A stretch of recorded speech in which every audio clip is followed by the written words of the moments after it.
Matthew Lucio here, host of the Adventist History Podcast. I just wanted to jump in here to invite you to join Michael Campbell and myself on our Adventist Heritage bus tour this October. We're going to visit some amazing places, and I'm stoked to see so many of you signing up. We're going to have a blast touring William Miller's farm, Ellen White's hometown, Old Sturbridge Village, and even a few new places we haven't announced yet. The bus is filling up, so if you're still on the fence about coming with Michael and I on the bus, this is your chance. Head over to AdventistHistoryPodcast.org and register today. Now, on with your episode.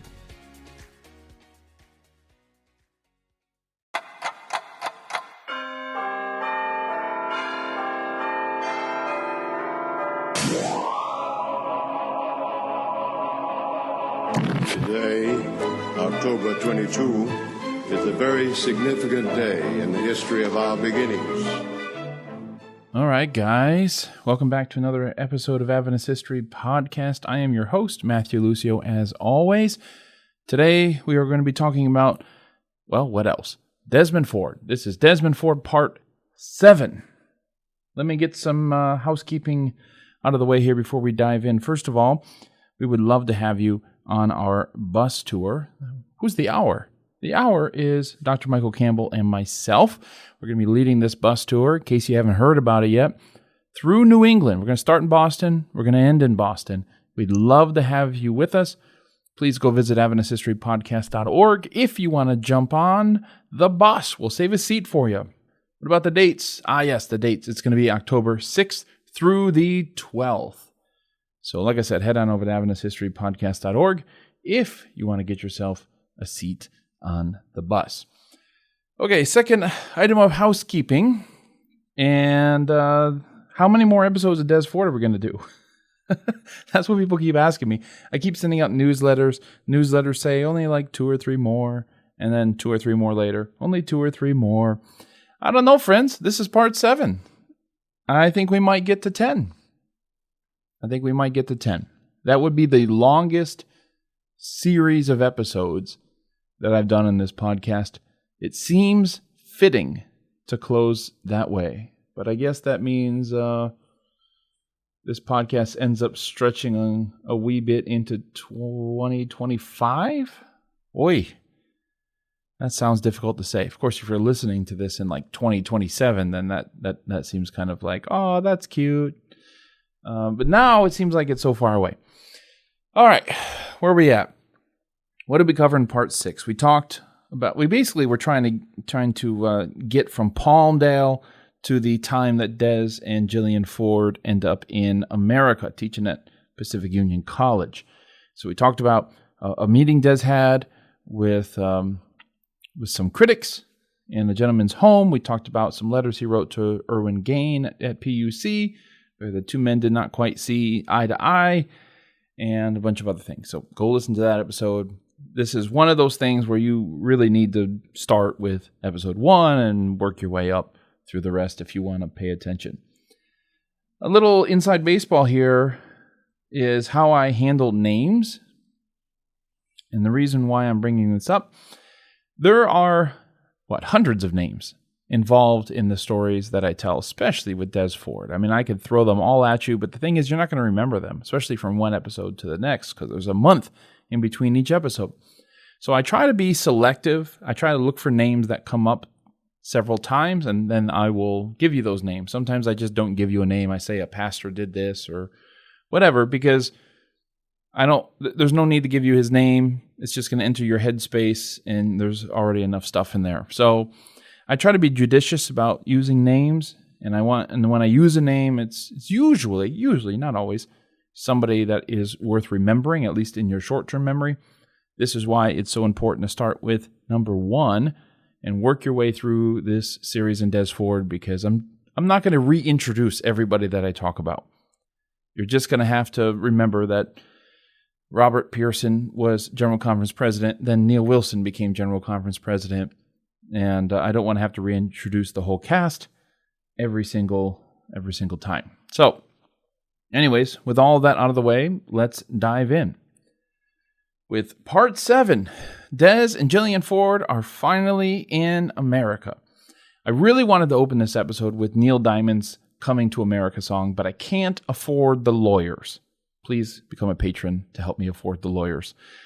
Fortunately, if you want to hit pause, you can go listen to the song in Spotify and YouTube, whatever. And then once you listen to it one time, it will play in your head, whether you like it or not, for the rest of the episode. So who needs lawyers? Okay, so the Fords are in the United States with Des teaching at Pacific Union College. I am sure this will be the best experience of their lives. Right? Right? Des lived in two worlds in America. In the first world, he was under suspicion as a Brinsmead follower, a heretic, and a troublemaker. In the second world, he was a popular gospel preacher, a bright scholar, a beloved professor. Des's relationship with his colleague Erwin Gain, I think, exemplified this paradox, these two worlds that he was walking in. Because by some accounts, Gain was a major reason why Des was invited to PUC, and paradoxically, Gain was also one of his stiffest opponents at PUC. His friends tried to sort out how Des could exist in both of these worlds at the same time. For instance, Lowell Tarling wondered if the rumors were true that Des had been muzzled, that is, forbidden to speak about righteousness by faith in America. Des replied, saying that, he wasn't exactly forbidden, but that, quote, it has been made clear that both the college and the conference wish to avoid controversy, end quote. While Des continued to preach about righteousness by faith, he found it prudent to, as he put it, avoid the stimulating labels. In other words, Des was trying to offer the same message on righteousness by faith, but with language that hopefully didn't trigger his opponents. I will leave you to guess whether or not that worked out. He was indeed walking a tightrope. Now, if Des was walking a tightrope, he certainly got his steps in each day. In November 1977, a few months after arriving in America, Des confessed to having 70 speaking engagements between then, that is November, and April. Okay, so who was inviting Des to speak? Well, sometimes it was influential church leaders, such as the executive secretary of the Southern Union, who asked Des to come to Gatlinburg, Tennessee, that is, in order to address a meeting of a medical dental congress. Sometimes it was local pastors, such as the pastors from Caldwell, Idaho, Ukiah, Yakima, Washington, where Des was promised an audience of 1,000 people. He was invited to Atlantic Union College, to the Oregon Conference Workers Meeting, to a ministerial meeting in Detroit. Des fulfilled all of these speaking appointments while also teaching his classes. Des's speaking tours were problematic, of course, because he can fit all these events in on the weekends, especially when you go far to the east. Those weekend trips sometimes ate into the work week, and Jack Castle, who was Pacific Union College's president, had to intervene when people complained that Des wasn't around enough. After all, you bring this all-star teacher, this popular scholar to our campus, where is he? Well, PUC's presidential office, that is Jack Castle's office, took over scheduling for Des. Now, this was in consultation with Des, okay? It wasn't like we're going to decide where you get to go. They would run things by him, but everything had to go through the presidential office.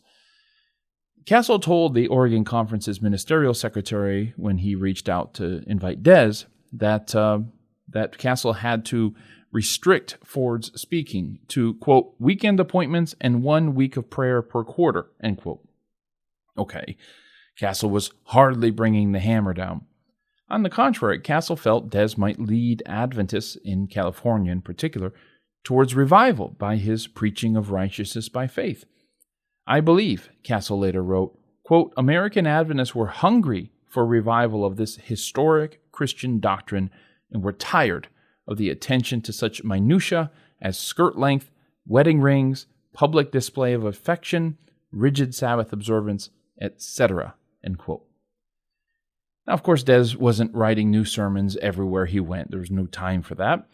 Jack Castle's office, in one instance, kept a helpful list of the topics Des would speak on, and apparently, if this one example is any indication, when people wanted to invite Des, here's a list of 10 or so topics that you can choose from. What would you like him to speak on? The list contained some intriguing titles, such as Adventism's distinctive contribution to theology, why the delay of the Advent, the shaking of Adventism, and then there's the one that intrigues me the most. Rap sessions on theology. Now, I understand that a rap session has nothing to do with rap as a musical genre, but don't be so quick to squash my vision of Des rapping through the fundamental beliefs. Come on, you know you'd want to hear that too. By the end of Des's first year at PUC, the student newspaper put him and his class on the front page. So, Des lived in two worlds, one where he was a popular proclaimer of Adventist theology, and one where he was viewed as a threat to Adventist theology. People paid very close attention to what Des said when he went around delivering these sermons. Larry Richards, my former boss, who to my eternal shame, I will never forgive myself for never asking him about any of this because I had no idea he was involved in any of this.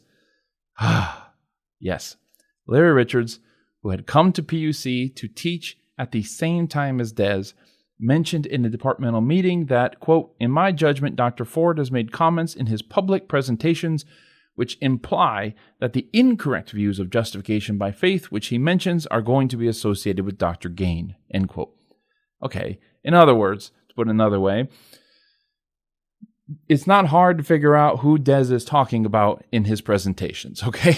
That's who's holding the wrong view of the gospel. It's not hard to figure it out. People are going to point the finger at Erwin Gain. It seems that no matter how Des modified his language to avoid triggering those on the other side of those theological questions, it wasn't hard to figure out who Des was talking about. He said on one occasion, quote, "One old friend of mine here at PUC is very energetic, confusing the saints," end quote. Who else could he mean? Everybody knew. The one colleague that Des had on campus who was most opposed to him, notably opposed to him, who was actively trying to build a coalition of people to stand against Des, it was Erwin Gain.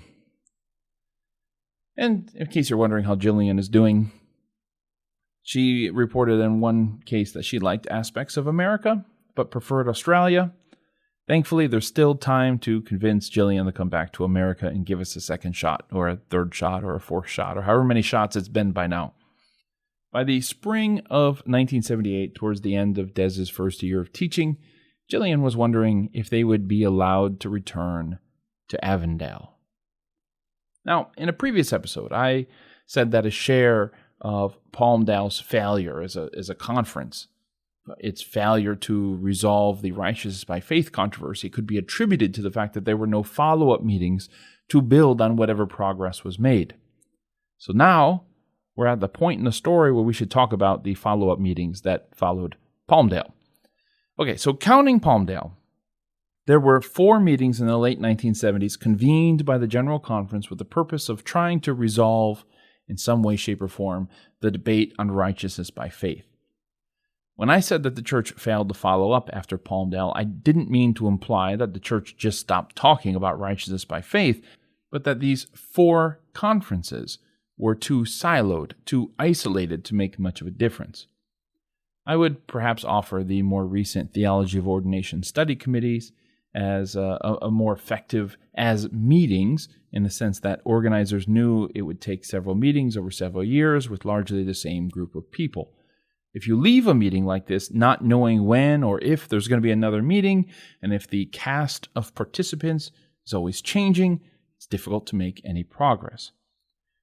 At the 4th meeting, the largest meeting post-Palmdale, there were only 27 of the 134 participants who had attended the previous meetings.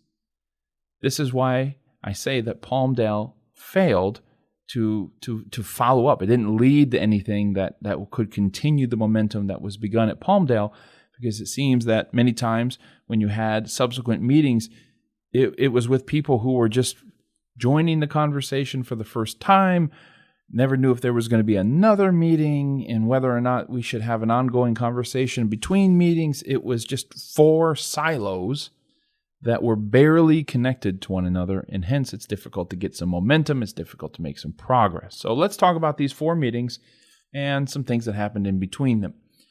Okay, the first, of course, was Palmdale. I'm not going to cover that one again. We've talked about that one in the past. But that happened in April 1976. The second took place nearly 2 years later when a group of senior church leaders, largely Prexad, pay attention to that acronym or whatever you want to call it, this Soviet-style merging of words. It's the President's Executive Advisory is what it stands for, Prexad. Anyways, Prexad, largely, there were some other people besides the Prexad people. And by the way, who's on Prexad? Maybe I should explain that to you if you don't already know. By president, of course, we mean the General Conference president. We mean his division presidents, and maybe back then executive secretaries were a part of that. I'm not entirely sure who all comprised Prexad back then, but it's basically these senior, or I should say, these executive level leaders at the General Conference level, and the division is a division of the General Conference. So anyways, largely Prexad people gathered at Nasoka Pines Ranch, South Carolina, and they wrestled with some, I would say, important questions like, was the 1888 message largely a repeat of Martin Luther's teaching of righteousness by faith? That sounds like that might be directed at Robert Brinsmead and his emphasis on the Reformation. There's another question, how do faith and works relate? Or does justification mean to make righteousness or to declare righteous?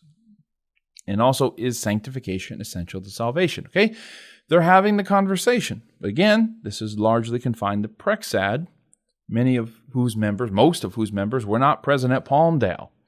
And of course, Desmond Ford was not there either. Some 20 papers were apparently presented at Nasoka Pines, but there's no published statement or position that emerged from that meeting. We just presented papers, presumably discussed them, and went home. Okay, so that was February 1978. That was meeting number 2. Meeting number 3 happened later that same year. This is August 1978. I'm going to call it the Potomac Conference. Again, this is August 1978. During the summer, Des was teaching classes on apocalyptic books in the Bible, but in August he took a break to join various church leaders gathered at this Potomac Conference. It was another consultation on the subject of righteousness by faith. Now, the guest list at the Potomac Conference was short, but I would say impactful. I mean, of course, Des Ford was there. Herb Douglas was there. Edward Heppenstall was there. Robert Pearson was there. Maury Venden was there. Robert Wieland was there. Neil Wilson were there. The group was called, I think, in particular to pay special attention to A.T. Jones and E.J. Wagner's message of righteousness by faith in the years surrounding the 1888 General Conference session. Now, this sounds a little bit like they're trying to merge Des Ford's questions about righteousness by faith, his beliefs about righteousness by faith, but also that of Wieland, right? Wieland is concerned about the 1888 message. We've talked about him in past episodes. So it's kind of like, yeah, we're hearing this righteousness by faith thing popping up a lot. Various people are talking about it from various directions. So let's get together and talk about it. Gordon Hyde, director of the Biblical Research Institute, wrote a typically glowing report for the Pastors and Ministry magazine. I say typically glowing because you will never find administrators or editors writing in the aftermath of a meeting saying, well, that failed. That didn't get anything done. Sorry, guys. Sorry we spent that money bringing those people together. And you're never going to find that, of course. So it was optimistic. It was a spiritual atmosphere. You know, there was brotherhood and unity and all these sort of things. But rather untypically, I would say, Gordon Hyde pulled the curtain back a little bit, gave us a glimpse at what the General Conference was up against in trying to find some unity on this subject, trying to make some progress. So this August 1978 consultation produced no statements, agreements, or plans for future meetings. Hyde characterized both sides, however, as being motivated by fears. On the one hand, you have people who are afraid of cheap grace and antinomianism, that means being against the law. And on the other hand, you have people who fear legalism and the loss of the gospel. Des called Jillian from the sidelines of the Potomac Conference and said that things seemed like they were moving in the right direction overall. But then again, Des was usually optimistic. So why do I say that Gordon Hyde pulled the curtain back a little bit? Because it's uncharacteristic to talk about both sides being motivated by fears. But I do think he did a good job of just highlighting what was at stake between both sides. One side feared a loss of the gospel. The other feared a loss of, being Adventist. So maybe to reduce it a little bit more here. One side feared the loss of Christianity in Seventh-day Adventism, and the other side feared the loss of Adventism in Adventism. And so what's uncharacteristic, I guess, to add a little bit more to that is the idea that he's basically saying, yeah, we had a great time together, but yeah, we have these intractable problems. Both sides have valid, deep concerns, and we didn't resolve them. So have a great day. At the annual council in the autumn of 1978, the Fords got their answer as to whether or not they would go home in 1979, as it was originally agreed upon. Keith Parmenter, Australasian Division President, apparently told them that Jack Castle had asked that Des remain at PUC a little bit longer, and that Parmenter had no objection, right? Hey, if you want Ford to remain at your school, go for it. You can have him. However, when the Fords returned home, they asked Jack Castle, is it true that you asked us, or you told Parmenter that you wanted us to stay a little bit longer? And he said, no, Parmenter actually asked me to keep Ford a little bit longer until things calmed down in Australia. So, who knows what really happened? It seems unlikely to me that Castle would have asked Parmenter to let Ford stay without first seeing if the Fords wanted to stay at PUC, right? Okay, these are not pawns that can be moved across the board. They're people, they have family. You can't just say, hey, you're staying another 2 years. It's like, well, what?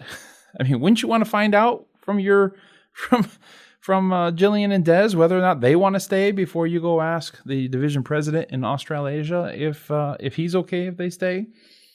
But alas, Castle later on would say that he suspected that Parmenter didn't want Des back, but that he had no proof for this belief. There was nothing, there's no letter or anything, I guess he's saying, that indicated this.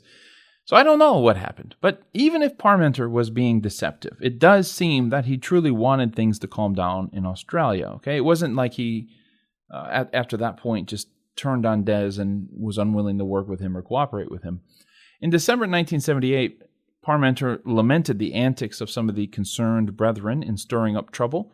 He even defended Des against the charge that Des was a futurist when it came to Bible prophecy, declaring that Llewellyn Jones had tried the same attack against Des with the GC. In other words, Llewellyn had reached out to the GC saying, Des is a futurist, and been rebuffed, so then he reaches out to the Australasian Division with the same attack, and Parmenter tells Des that Llewellyn Jones, quote, can't have his cake and eat it too, end quote. Right? If the GC isn't going to listen to you, I'm not going to listen to you. Parmenter also asked Des for a brief statement about what he actually believes that the division president could use in answering other critics. Now, this quest for a statement of Des's beliefs speaks to the persistent sense that no matter how much Des wrote and spoke, not everyone understood what he actually believed. And this is a fascinating phenomenon to me because it's almost as if you talk too much and write too much, somehow what you say and what you write is less clear in total, right? It's almost like if there's a department at work that sends too many emails, you in hopes of communicating with you and letting you know what's going on, you actually can feel less informed as a result of that. It's a weird paradox, right? If I send you 50 emails about an event, you're going to be so overwhelmed by them. You're like, I actually don't know what's going on. And so it's almost like there's just so many tapes and there's so many articles that Des was recording and Des was writing and all of these sort of things that it's just kind of like, I actually don't know what he believes because I don't have time to listen to them all or read all those articles. And of course, back then it's harder to get a hold of them, as it were. But there's definitely an additional component to this that when Des is kind of marching to the beat of his own drum, you really can't be surprised when other people don't know the words to the song. In other words, when you're thinking differently, when you're outside the box in a few areas, people will not be able to intuitively grasp the system of belief that you have, because one may assume that if you're a Seventh-day Adventist, you're going to keep Sabbath, you believe in Saturday as a Sabbath, you believe Day of the Dead, I can assume that all these other things go along with it. But once you differ in like 3 or 4 of those doctrines, it's like, well, actually, I don't know. I can't assume that this person who calls himself an Adventist believes in creation or believes in the investigative judgment or whatever. Once they differ in those 2 areas, I don't know where else they differ. So I can't make assumptions about the rest of their beliefs. So you really I don't know what they believe, right? Anyways, Llewellyn Jones was specifically wondering about Des's interpretation of 2 Thessalonians 2. And I know you have the Bible memorized, so I don't even have to tell you what that passage is about. But, for those who may be listening who don't have the Bible memorized, the few of you out there, Des claimed that the papacy, that is the succession of popes in the Roman Catholic Church, were not the ultimate fulfillment of that text when it talks about this Antichrist or this man of sin. And this comment shocked Llewellyn Jones, because Adventists had long talked about the papacy as the, capital A, Antichrist. Despite the fact that Des emphatically claimed that the popes were an Antichrist, okay, he's not denying the idea that the papacy is an Antichrist, just that it's not the Antichrist. The fact that he anticipated the ultimate Antichrist to come in the last days opened him to the charge that he was a futurist. That is, a Christian who believed that the apocalyptic portions of Scripture would largely be fulfilled only in the future. Think the Left Behind people, the rapture people, right? Des's response to Parmenter made it clear that he didn't consider himself a futurist. In fact, from all that we know of Des's theology, was not a futurist at all. If anything, he's the opposite of that. He had a more eclectic approach to apocalyptic prophecies, but he didn't get into all of that in the letter.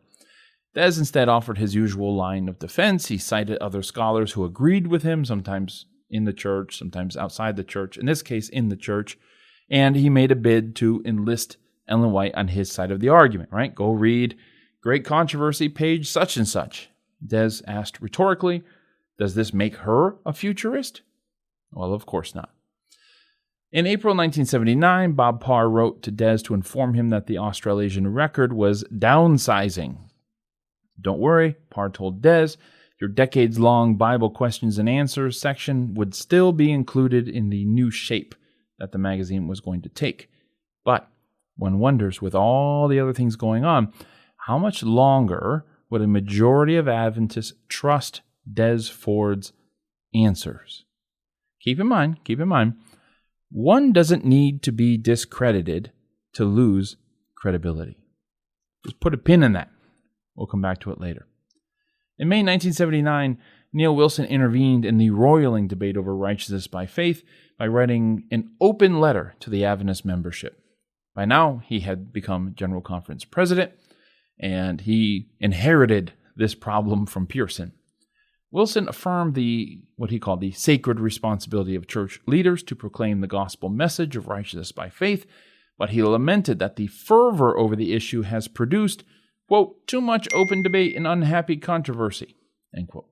To his credit, Wilson outlined different sides in the debate, from Ford's side to the Concerned Brethren's side, or the more, I guess, in general, the more conservative, traditional Adventist side, to even a reference to Bob Brinsmead's beliefs. After consulting the division presidents and union presidents in North America, Wilson proposed that those agitating on the subject should just settle down by sticking to the main points of righteousness by faith and not agitating over the controversial bits. Now, his view on this, as his view on other subjects would be, this is kind of your stereotypical administrator view of theological issues. The controversy comes from the weeds. We would all just get along and be fine if we would keep our, 30,000-foot view of the subject. Just focus on the things that we all agree on and stop arguing over minutia. Of course, for many theologians, it's the minutia that makes the difference, right? Like their job in the academy is to study parts of speech and tense and all of these other things, right? You're in this. You have words of Paul under a microscope, looking for punctuation and nuance and manuscript differences, right? Like the details are where it's at, right? And so as an administrator, though, you can't get bogged down in those things. You're never going to get anything done if you have to focus on every little detail and every little issue, right? So you have kind of a clash of two cultures, I guess, as it were. The administrative culture cannot afford to get lost in the weeds, and also is responsible, or sees itself as responsible, for keeping the whole ship, steering the whole ship on the right course, okay? So Wilson's message was basically, can we all just focus on what we agree about righteousness by faith? We all agree it's a good thing. We all agree it's by faith alone. We all agree that, it's the result of Jesus' death on the cross, these sort of things. Why can't we just focus on that, preach that, teach that, discuss that, and let's stop agitating over, is it imputed or imparted righteousness? These kinds of conversations. Now, in exchange for people being willing to settle down, not agitate over the details, not to get lost in the weeds, as Wilson saw it, the General Conference promised that they would appoint a, quote, representative group of laypersons, pastors, evangelists, theologians, church historians, biblical scholars, editors, and church administrators to survey and study difficult theological issues and to share with the church at large approaches which will help to heal and bind and keep us together and united, end quote. As I said, unity is definitely something that belongs in the wheelhouse of an administrator. So a president of a university, a pastor of a church, right? You have responsibility for a diverse group of people, and you're trying to keep them all marching in the same direction. Now, if you're not in one of those roles, then, you have other concerns, right? The scholar or the Bible student may be concerned with, most of all, with accuracy, right? With being biblical, with making sure we get everything right. And if other people don't like it, then they can go fly a kite, because it's important to be right more than it is to be united. Okay, so you can see here, Neil Wilson's concern is fundamentally about unity. He wants to gather these laypersons, pastors, evangelists, theologians, etc., in order to study these issues, not, as he put it, to arrive at the correct view, but to find solutions, to study them, to study these difficult theological issues and find approaches, as he put it, which will help heal and bind and keep us together and united. Okay? How can we stay together in the midst of this turbulent time? This is not the same question people like Irwin Gain, the Standish twins, or Des Ford are asking, right? Now, be very careful. I'm not saying they don't value unity. I'm just saying it is not necessarily the highest value. For Des, we would say the value is preserving the gospel, first and foremost, right? And for others, on the other side, it would be preserving what God has revealed through the Seventh-day Adventist Church, its unique mission and witness in the world. These things are most important. And we want unity, yes, but we want unity around this truth. Now, another thing about this promise to convene a bunch of diverse people to study an issue is this is essentially the same promise that was given back to Cottrell back in the 1940s when Bible teachers were gathering to study things for themselves, right? We had that religion teachers who were gathering, presenting papers, discussing papers, right? And the church sees that and they say, hold on. We're scared about you scholars just coming together and studying and figure, having these discussions on your own. It would be better if the General Conference had a hand in this. So I tell you what, if you guys will agree to stop meeting, then we will begin hosting meetings for you, and ultimately we get this Biblical Research Institute. And so, this is the same playbook, right? We want to kind of keep you guys together. We want to keep a hand on the wheel here. And we definitely see that what you're after is important. It's valuable. We get it. You want to study and discuss. We can provide that space for you as a general conference. Now, I know what you're thinking. Thank goodness Neil Wilson's letter put an end to this debate and preserved the church unity that we all enjoy today. Everyone calmed down, right? Bob Parr, who was an ally of Des, he was the editor of the Australasian Record, as I've said, grumbled in a private letter to Irwin Gain. There's a lot of private correspondence that goes back and forth as they try to understand each other. In this case, this was part of a sequence of letters where Parr was trying to understand Gain's views and try to figure out how close or how far am I away from your position. Anyways, Bob Parr grumbled to Irwin Gain. He said, quote, "My personal view is that as righteousness by faith is the third angel's message in verity," he's quoting Ellen White there, "we cannot be silent on the matter for very long. Otherwise, we will give away our raison d'etre. This, of course, cannot be, and I only hope that this papal bull will be a temporary thing." End quote.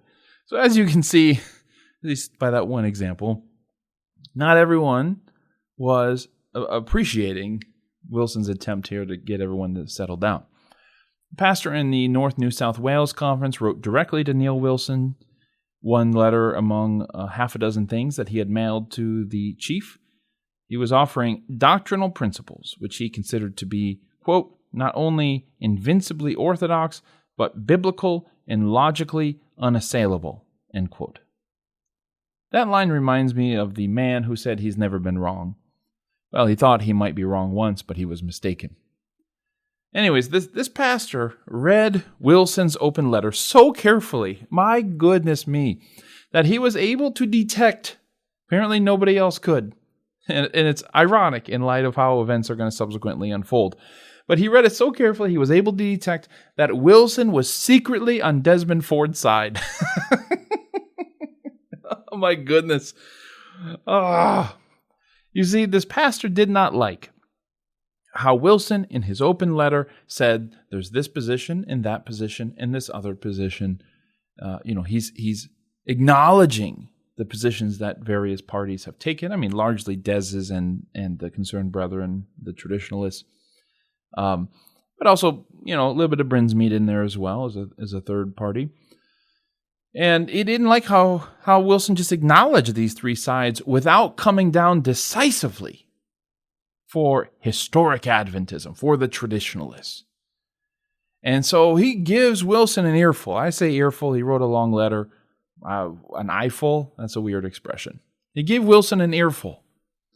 All these proofs, statements from past General Conference presidents, statements from Ellen White, statements from the Bible, demonstrating that the traditional Adventist position was, in fact, correct. Remember, this is invincibly orthodox and logically unassailable arguments, okay?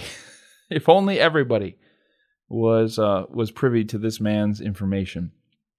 He sends all this to Wilson. And then he asks the question, after quoting Pearson, after quoting Arthur Daniels, he says, quote, "Which General Conference president am I to regard as the authentic spokesman for bona fide Seventh-day Adventism?" End quote. In other words, to this new General Conference president, Neil Wilson, who's been in office for some months now, am I supposed to listen to you, Neil, or somebody like Robert H. Pearson? Now, I don't know that Wilson actually read this letter, and if he did, I don't know if he gave it much thought. Maybe it was just water on a duck's back. But if you can imagine that there was a little bit of pressure on the new General Conference president to show who he was really standing with. This Aussie pastor was a partisan, and he wasn't going to let Wilson stay above the fray and just preach unity and sing Kumbaya. This pastor wanted Wilson, or more accurately, I would say, wanted Wilson's power as the General Conference president to be used. Power to be used not for a negotiated settlement, not for a ceasefire, but to win the war. It is hard to write an open letter saying, everyone just settle down, let's preserve church unity, because partisans will see that as weakness. It's hard to respect it when you're fighting a war. Now, true to his word, Neil Wilson called for a special righteousness by faith consultation. This is the fourth meeting in this series of meetings. I don't know what to call it. It's to be held October 3rd and 4th, 1979. Momentous month in Adventist history, I shall say. Wilson promised administrators, evangelists, lay people, scholars, and more. Right? Said, I'm going to get them all together. Wilson delivered. The roster for this meeting was absolutely stacked. Man alive. Of course, I'd love to be at Glacier View. If I could go back in time, I'd love to be at this meeting too.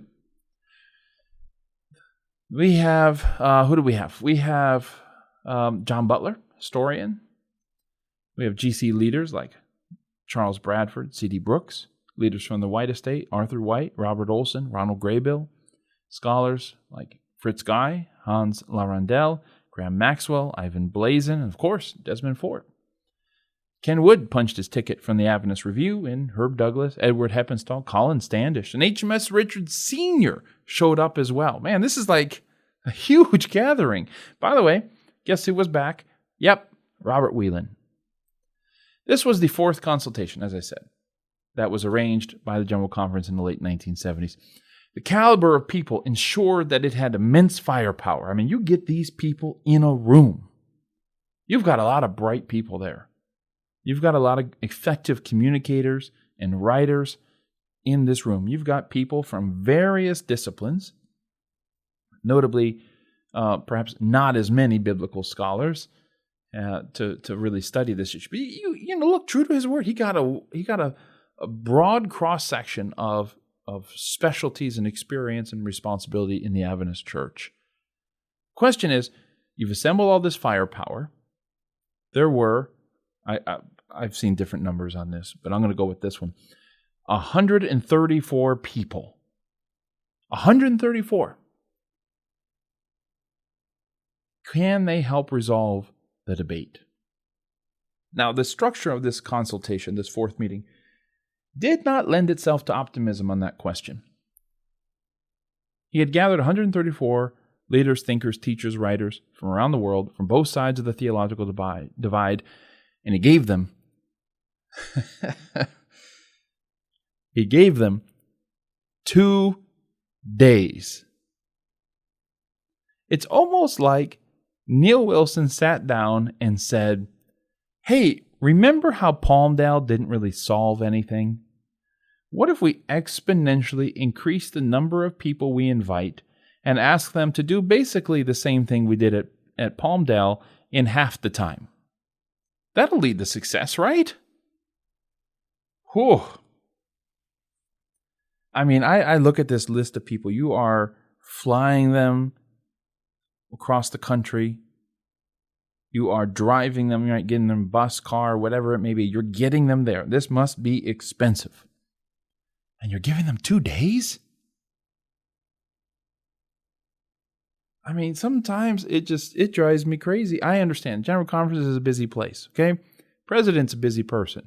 It was true then. It's definitely true now. But man, I'd love to say, lock these people up in a hotel convention center for like 3 months and see what they come up with. 2 days? Are you kidding me, guys? Come on.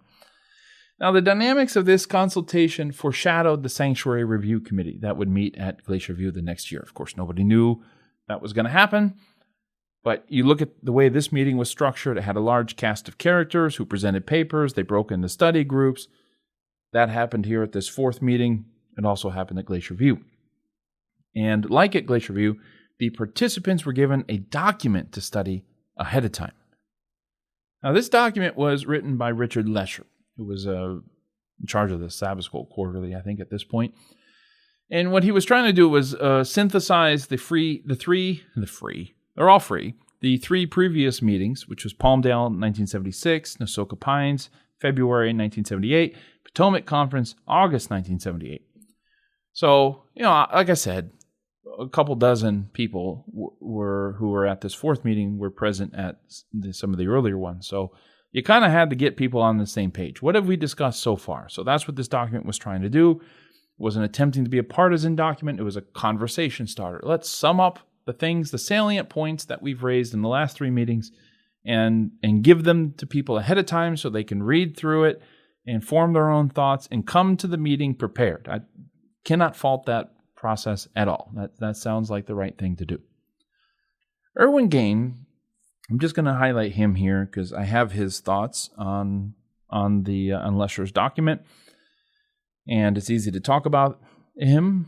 We brought him up a number of times in this episode and in the last episode. So he wrote his thoughts to Neil Wilson ahead of time. He is a sharp cookie because he said, look, there's going to be about 150 people present over 2 days. How much time am I likely going to get to speak? Yeah, not much at all, let alone to get into the details of what I really believe. So if I want to express my views, I'm not going to do it on the floor at this meeting. There's just not going to be enough time. So he decided I'm going to react to Lesher's paper, and I'm going to send Neil Wilson my notes ahead of time so he at least knows where I stand. Now, before, he had some serious problems with Lesher's paper. And before we get into all of that, I think it's interesting that in his opening paragraph, Gain is like, I'm going to critique Lesher's paper, and I don't want the boss at the general conference to be offended by this. So I need to make sure I start out by appreciating good things that Neil Wilson has been doing, and the opportunity to be invited, and all these sort of things. But he includes in that first paragraph an interesting statement of faith, and it goes like this: quote, "If it is any encouragement to you at all, I would like to reassert my loyalty to the leadership of the church." End quote. Loyalty. There's that word that just keeps popping up over and over and over and over again. Like, hey, I'm going to disagree with Lesher's document, but I just want you to know I am loyal to the leadership of the church. And when you send this to the president of the general conference, it's easy to read that as, hey, Neil, I just want to make sure very clear that I am loyal to you. All right. Well, Gain will go on for several more pages. He charges that Lesher's document is largely biased towards Des Ford. Of course, Des was at 2 of the 3 previous meetings. So, of course, his views are he's also a very effective, forceful communicator, so his views are definitely going to get out there into circulation. And Gain pushes back. Gain did not see himself, I should add, as I guess wholly as a traditionalist on this. There's some nuance of difference between himself and the traditionalists and the progressives like Ford.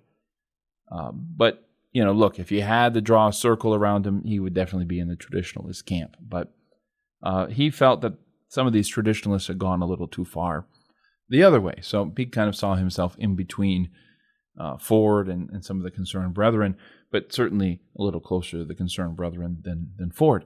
But the important thing, my friends, is that he was loyal to the leadership of the Adventist Church. And this seems to be where a number of these people, this is the grounds upon which we argue.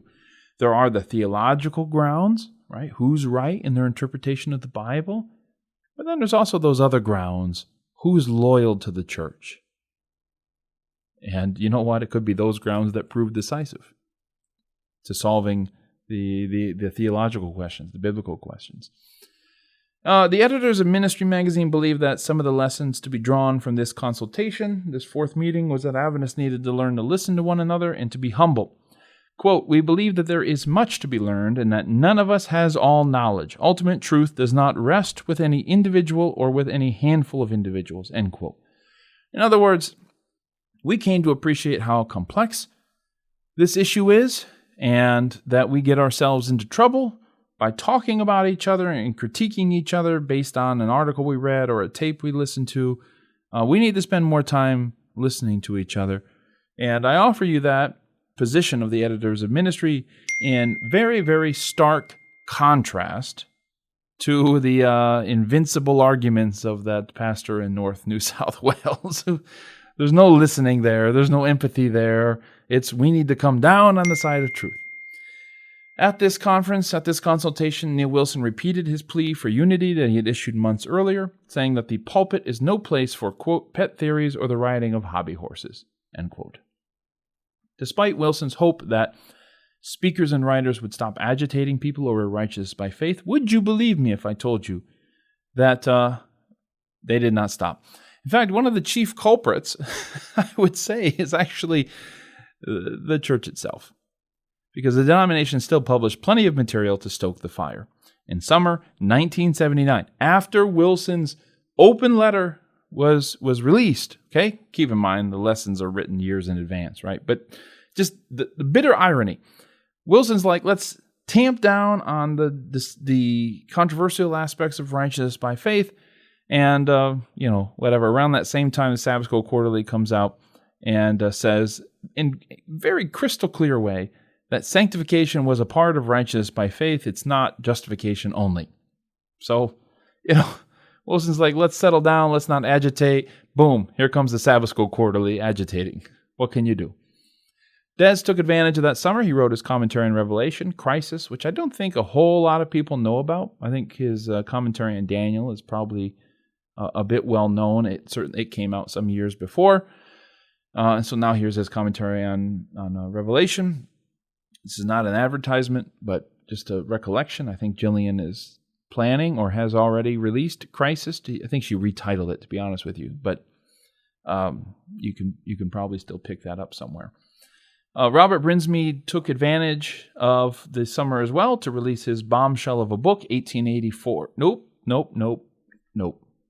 1844 Reexamined. There we go. 1884. That'd be a new one, right? Let's split the difference between 1844 and 1888. 1844 Reexamined. Obviously, this is related to, at least in terms of the title, to Robert Wieland and Donald Short's book, 1888 Reexamined, right? Just now it's 1844. And look, this was meant to be something of an early history of Adventism. I suspect, I should say, that Brinsmead thought he was innovating here. Like, let's start doing in this post Don McAdams, Ron Numbers world, where we've done all this scholarship on Ellen White and her use of sources. Like, now let's start to do history, Adventist history in earnest. Not this hagiographic, put Ellen White on a pedestal kind of history. Let's start to do real Adventist history. I suspect that's kind of the approach that he thought he was taking here. But anyways, in this book, though, he takes aim at the investigative judgment, right? That's the big casualty of, we're no longer going to prop that up. Okay, now we're going to take a good look at it. And he has a couple quotes there. He quotes an anonymous scholar who apparently said that they were embarrassed to talk about 1844 among other Christians in the investigative judgment to boot. He also quoted an anonymous evangelist as saying, quote, "When my evidence is weak, I shout. But when I come to the investigative judgment doctrine, I nearly scream," end quote. Now, Brinsmead named some other scholars. They weren't all anonymous, who he said didn't believe in the investigative judgment. But he did not name Desmond Ford. Perhaps he did that to protect Ford. This didn't stop Irwin Gain, of course, from talking about the Brinsmead Ford people, as he put it. Ford's colleague Fred Veltman cautioned Des in September 1979 to be wary of the waves he was creating. The temperature was rising. Just be careful.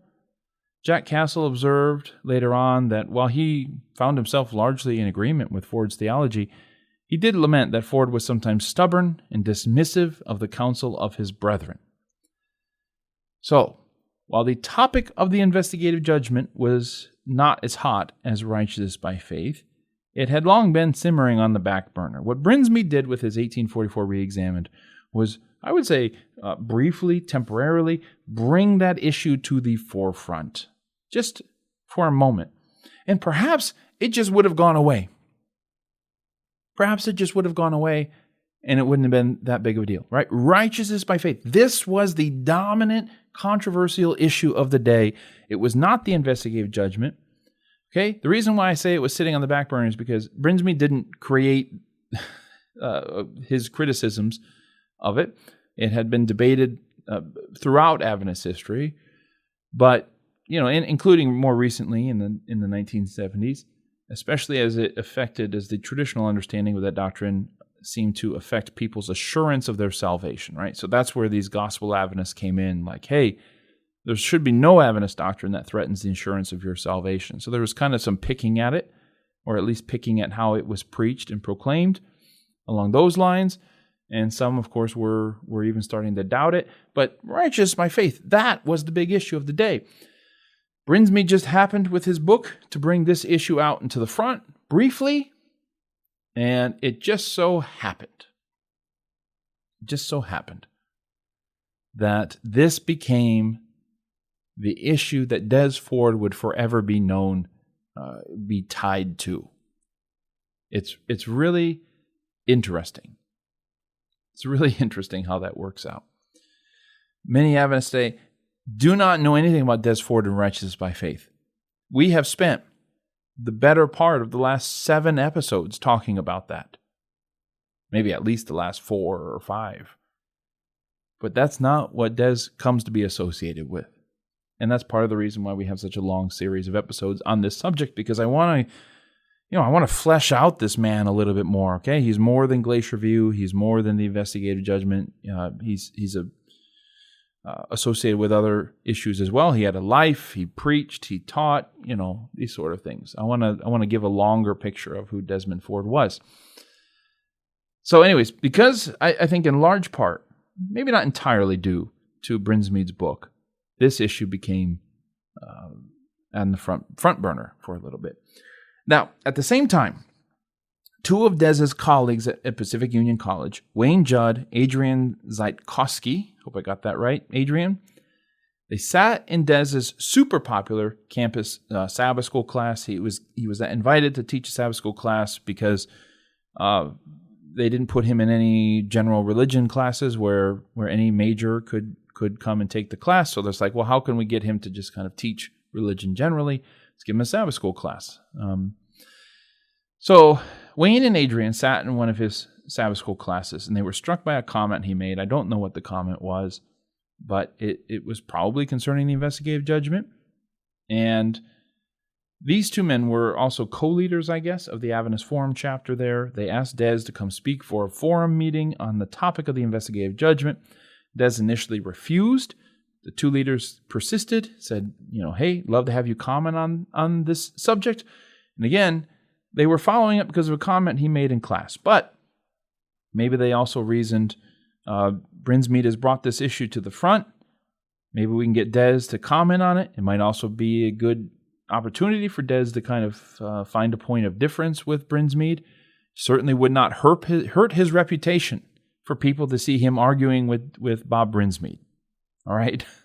For people who were concerned about Des's reputation, accusations of being in league with Brinsmead were damaging.